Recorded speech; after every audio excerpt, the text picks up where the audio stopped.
At the outbreak of World War I, the Austro-Hungarian Empire's military was an undeniable force on the European continent. With a strong domestic military industry, they were completely self-sufficient in terms of weapons and equipment.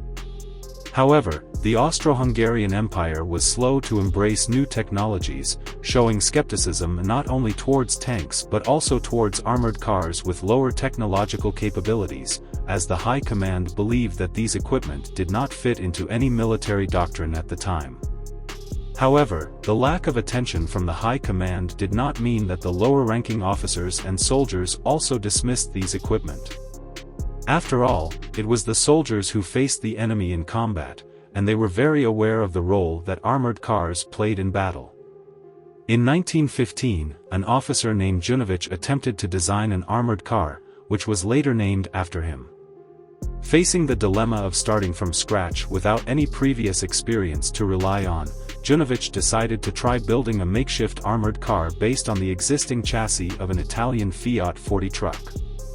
The truck had a sturdy structure suitable for installing protective armor.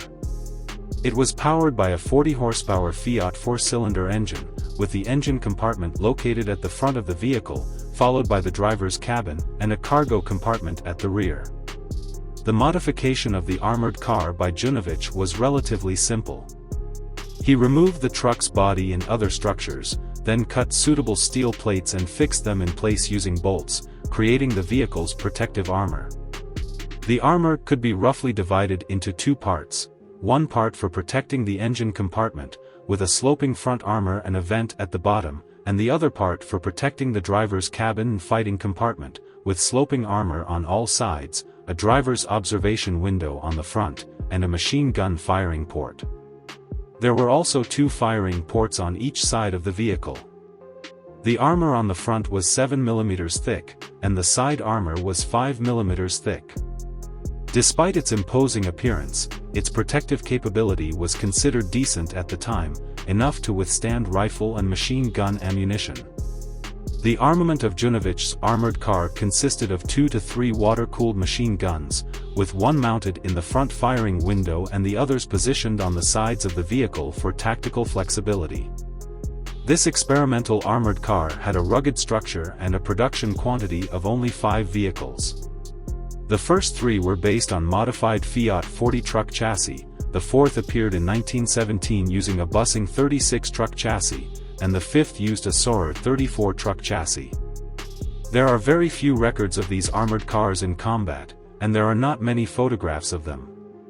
It is estimated that they mainly saw action in the Balkans and later engaged with the Italian military, with their surfaces painted in a light olive color.